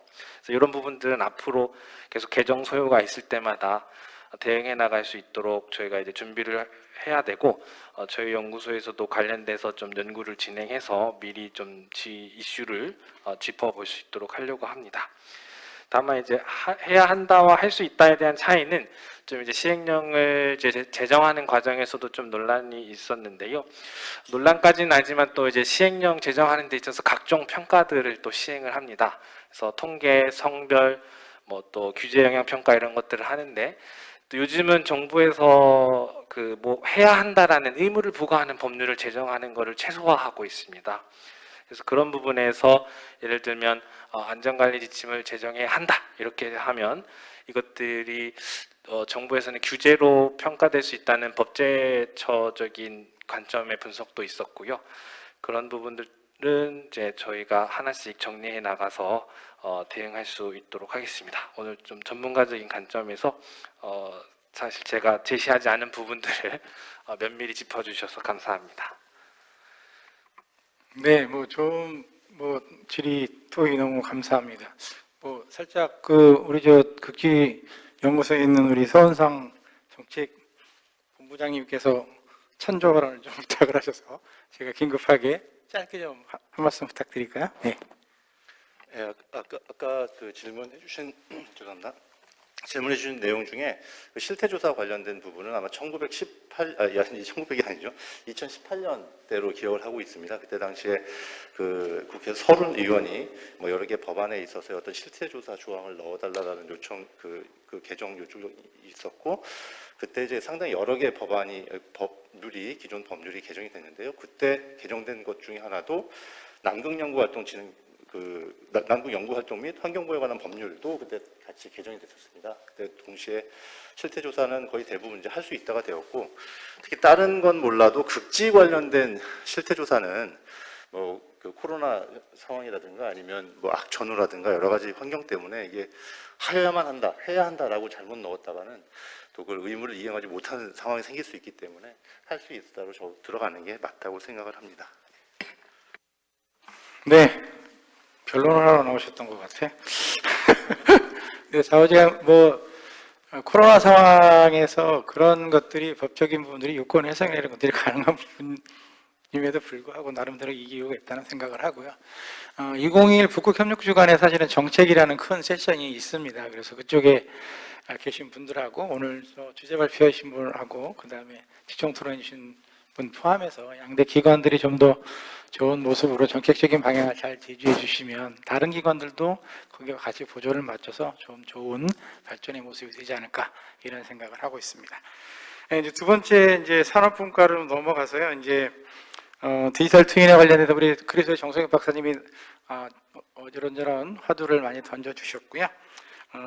그 지정 토론 관련해서는 우리 이제 대우조선해양의 중앙연구원의 최중호 책임연구원께서 똑같은 방식으로 질의를 하셔야 되고, 아마 최중호 박사님도 올해 아텍 관련된 연구를 하고 하셨기 때문에 뭐 관련해서 지정 토론을 좀 해주시면 감사하겠습니다. 마이크 넘기겠습니다.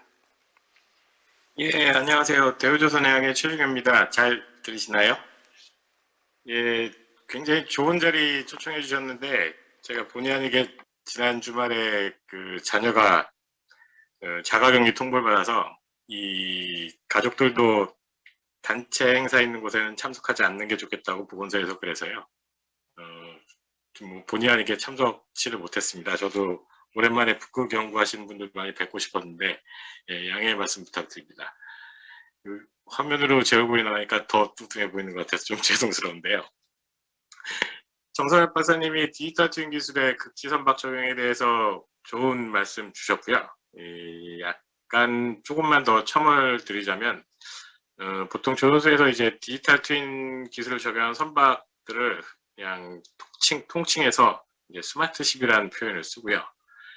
지금 조선 3사, 뭐 저희 회사 포함한 조선 3사에서는 모두 다 스마트십 기술을 개발을 해 놓은 상태고, 현 프로젝트에도 적용을 하고 있습니다. 그래서 스마트십을 뭐 어느 단계까지 했냐 그러면 저희가 뭐 플랫폼화 했다라고 표현을 드리고 있고요. 각 조선소마다 조선소 고유의 스마트십 모델 플랫폼을 들고 그 플랫폼을 지금 배에 설치하고 있는 중이고요. 개발한 지는 10여 년이 조금 넘은 것 같고요.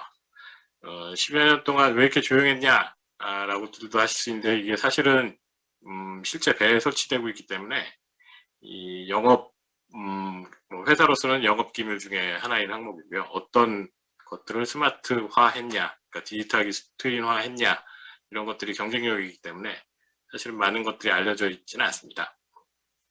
한 10여 년 전쯤에 이 스마트십을 개발하면서의 목표는 사실은 에너지 세이빙이었거든요.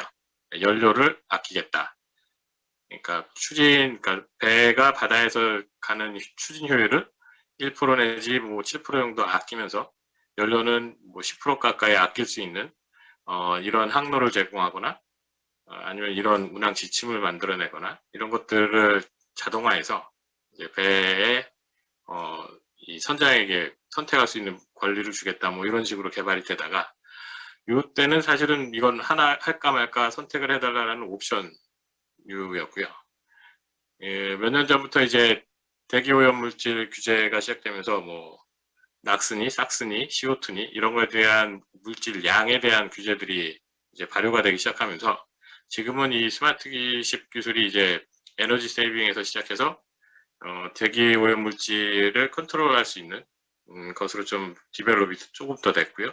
그러다 보니 이제는 이게 더 이상 옵션이 아니라 필수처럼 거의 모든 선박에 적용이 되게끔 돼 있습니다. 그래서 저희 지금 짓고 있는 선박들도 거의 대부분 다 스마트십 플랫폼을 설치하는 중이고요. 이 기술이 그럼 기존 선박과 뭐가 다르냐를 좀 설명드리자면, 뭐 많이들 보시는 게 자동차니까요. 이제 저 테슬라나 뭐 요즘엔 애플카 이런 것도 뭐 얘기가 있지만, 이제 주로 전기차, 수소차 이렇게 얘기는 하지만 결국에는 뭐 자율운항 자동차다 해갖고 뭐 지금 미국에서도 몇 대 시범으로 돌아다니고 있고 하는 자율운항 자동차가 있잖아요. 그 자동차들을 보면 뭐 가령 전기차를 기준으로 말씀을 드리면 배터리를 지금 얼마나 소비하고 있고 모터를 얼마나 내가 회전을 시키고 있고 하는, 그러니까 사람이 컨트롤할 수 있는 정보들을 갖고 자동차가 좀 더 안전하게 사람의 힘이나 지식을 들이지 않고 운항하게끔 해주는 플랫폼인데요. 이걸 배에다가 접목을 시켜보면 배도 똑같이 지금 전기 추진선은 없지만 엔진을 컨트롤하거나 뭐 러더나 프로펠러 회전수를 컨트롤하거나 하면서 이제 자율운항하게끔 뭐 충돌 회피 시스템도 만들어낼 수 있고 그런 것들을 할 수는 있지만, 자동차와 가장 다른 점은 자동차는 이제 바람이 많이 분다 라고 해서 옆으로 회피하는 거동을 하거나 바람이 많은 곳을 피해서 바람이 적게 부는 곳으로 다닌다, 이런 것들은 잘 안 하잖아요. 효율에 큰 차이도 없고. 배는 하지만 그러니까 밀도가 굉장히 높은 곳을 운항하는 구조물이기 때문에 이 파도가 1m일 때 배의 속도와 똑같은 엔진 마력에서 파도가 5m일 때 엔진 속도와 그 배의 속도와 파도가 10m일 땐 달릴 수가 없고 하는 외력에 의한, 그러니까 사람이 컨트롤할 수 없는 것에 대한 이 설계 포인트가 사실은 배 설계에서의 핵심이거든요. 그래서 사람이 조종할 수 있는 게 아니라 환경적인 요인이 더 크다라는 말씀을 드리고 싶고요.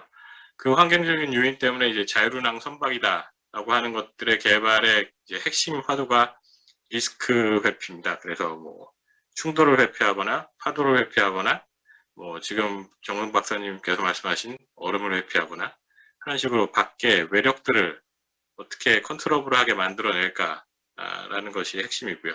그걸 위해서 이제 외력을 알아야 되기 때문에 뭐 얼음 같은 경우는 이제 해빙 정보를 어떻게 추정이 가능하게끔 만들어내느냐, 아니면 지금 정보를 어떻게 받아올 수 있느냐, 이런 것들이 사실은 기반 기술화 되어야 된다고 생각을 하고 있고요.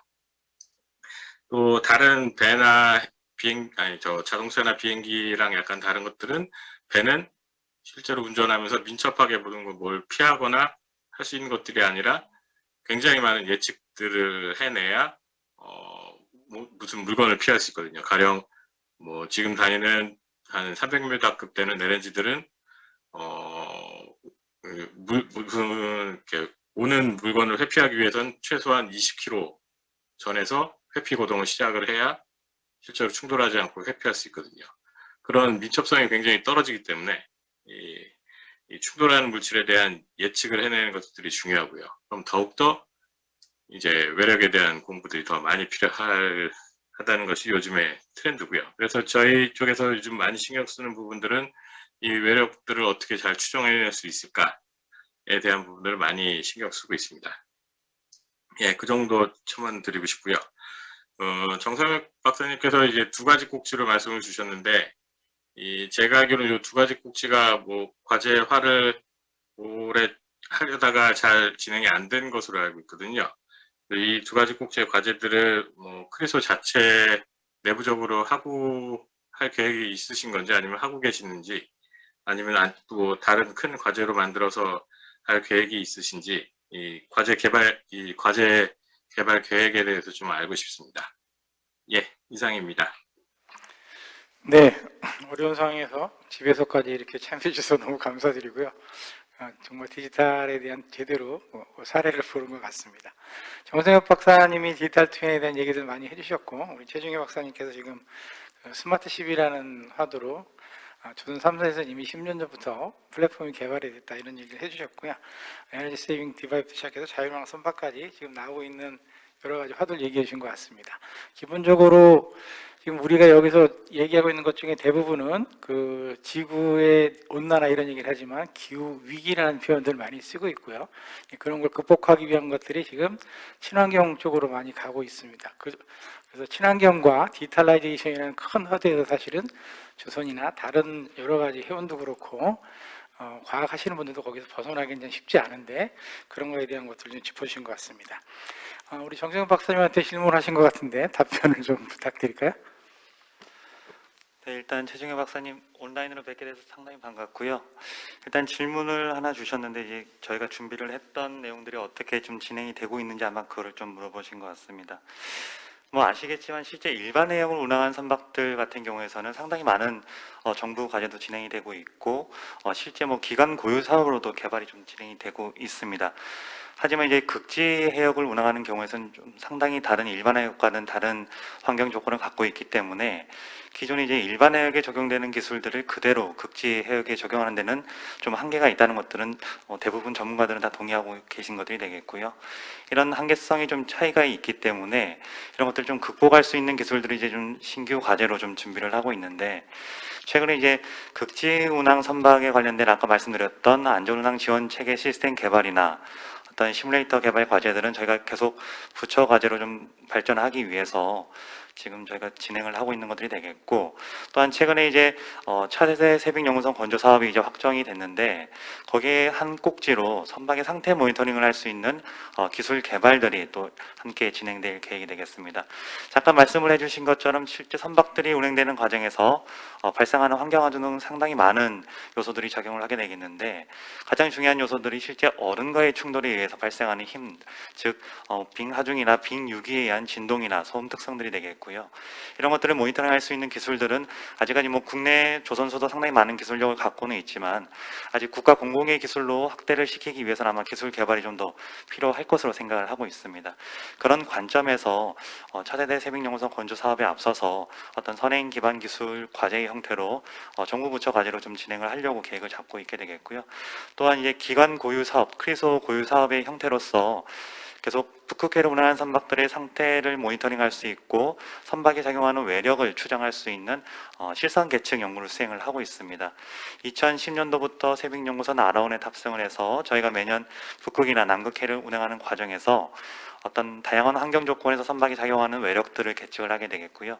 이런 정보를 활용을 해서 실제 선박의 구조적인 측면에서는 어떤 충돌 과정에서 발생하는 힘들이 선박의 구조 부재에 영향을 미치지 않는지, 구조 안정성에 영향을 미치지 않는지 평가하기 위한 연구들이 좀 진행이 되고 있고, 최근에 또 산업부 과제로 해서 이런 디지털 트윈 기술을 적용한 선박의 어떤 건전성 모니터링, 전선 모니터링 시스템 기술도 개발이 되고 있기 때문에 아마 국내 여건은 이제 어느 정도 이제 공공이익의 목적으로 해서 과제는 좀 진행이 되고 있다고 보시면 될 것 같습니다. 하지만 아까 말씀을 드렸던 어떤 항행 운항을 위한 지원 체계 플랫폼 개발이나 어떤 극지역, 즉 빙해역 전용의 시뮬레이터 개발에 관련된 내용들은 아직까지는 이제 국내 기술화가 되지는 않았기 때문에 이런 것들을 이제 국산화 시키기 위한 측면들, 그리고 뭐 아시겠지만 주로 이제 북유럽 국가들 상대로 해서 상당히 많은 기술 선점을 진행을 하고 있게 되어 있는데요.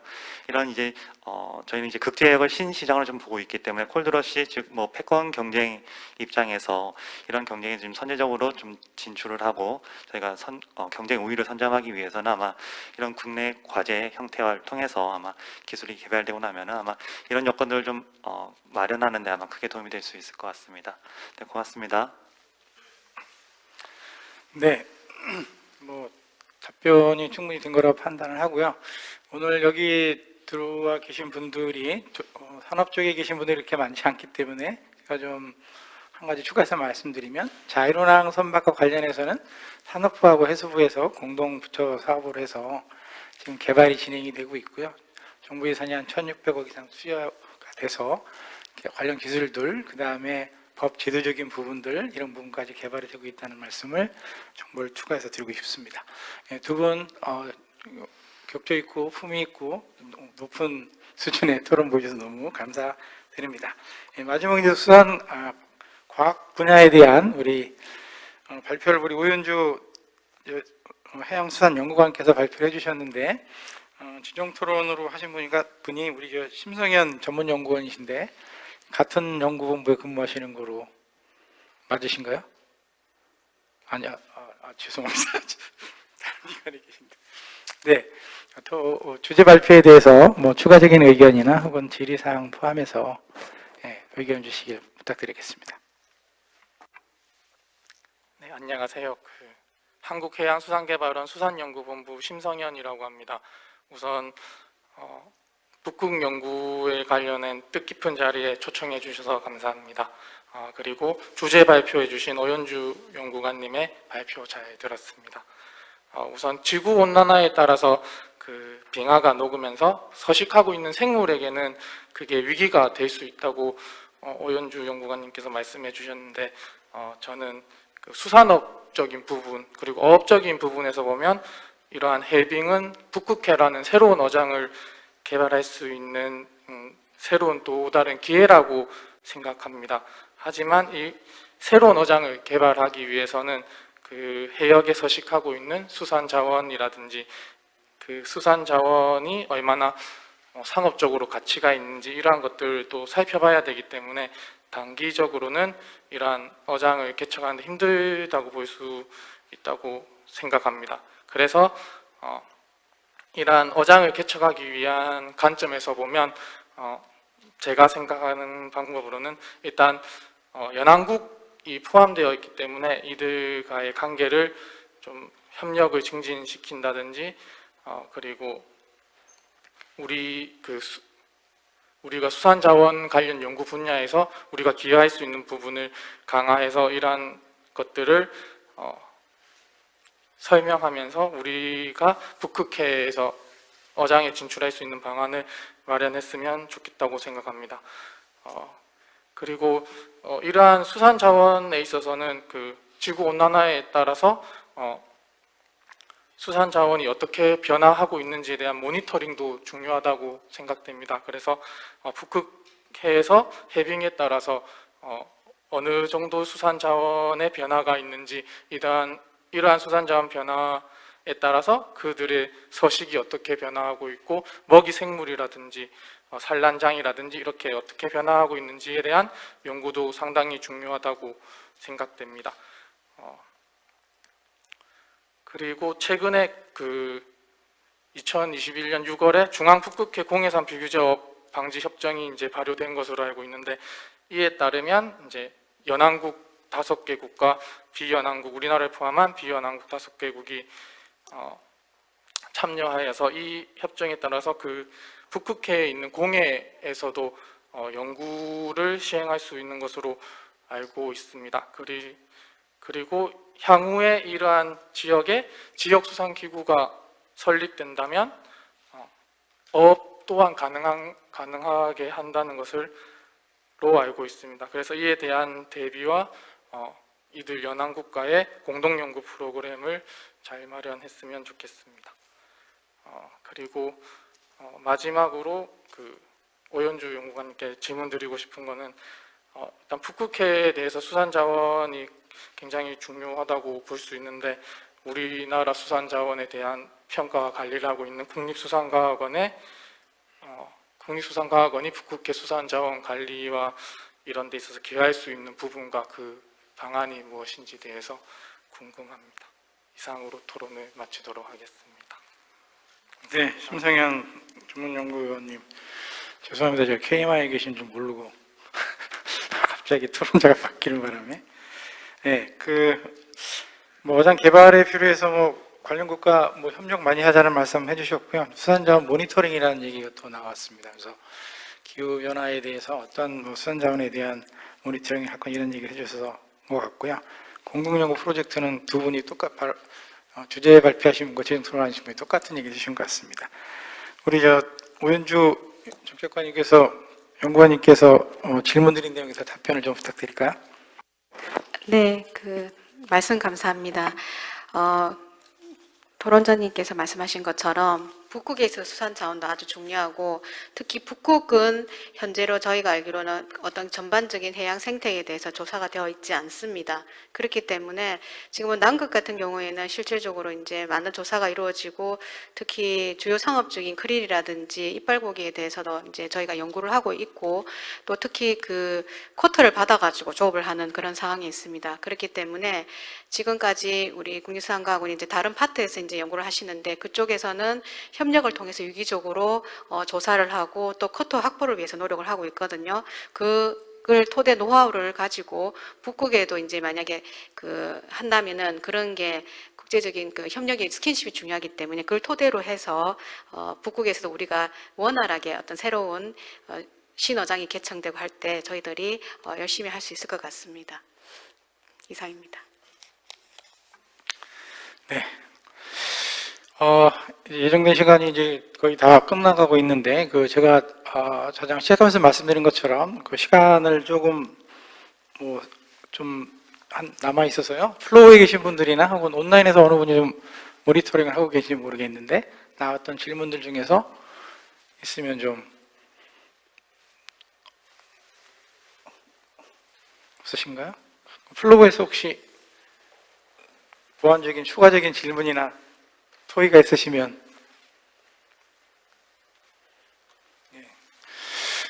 빨리 끝내기를 바라시는 것 같습니다. 네, 제가 오늘 사실은 굉장히 의미 있는 자리에 이렇게 분야가 다른 분들이 또 모여서 이렇게 통합이라는 얘기를 하는 것이 굉장히 중요하다는 생각을 좀 하고 있고요. 북극활동진흥법에서 13조라고 아까 표현하신 것 같은데, 말씀하신 통합 정보 시스템 구축하고 운영에 대한 여러 가지 얘기를 하셨어요. 그래서 그게 사실은 여기 계신 모든 분들의 접점이 아닐까 하는 생각을 좀 하고 있습니다. 차세대 세빙연구선이라는 인프라가 우리가 26년에 이제 런칭이 될 거라고 판단이 되고요. 그 기간 동안 저희도 여러 가지 준비를 할 수 있습니다. 산업계에서 지금 얘기하고 있는 기존에 개발된 플랫폼이라든지 선박에 대한 운항 예지 보지, 북극에 대한 기후나 환경에 대한 통합 시스템, 거기 환경에 대한 어떤 빅데이터, 데이터 이런 것들을 포함해서, 그다음에 선박에 대한 부분뿐만 아니라 환경에 대한 부분, 과학에 대한 부분, 수산에 대한 부분조차도 통합 정보 시스템이라는 이 법적인 근거 안에서 저희들이 뭔가 아까 우리 오연주 연구원님도 말씀하셨지만 우리가 통합이라는, 함께하자는, 같이 하자는 이런 부분에서는 정말 좋은 의미의 그런 같이 가야 될 방향을 제시한 것이 아닌가 하는 그런 생각을 하고 있습니다. 네, 뭐 장시간 동안 그 온라인으로 혹은 현장에서 함께해주신 여러분한테 대단히 감사드리고요. 제가 그 맡은 진영 토론에 관련된 부분은 여기서 마치도록 하겠습니다. 감사합니다.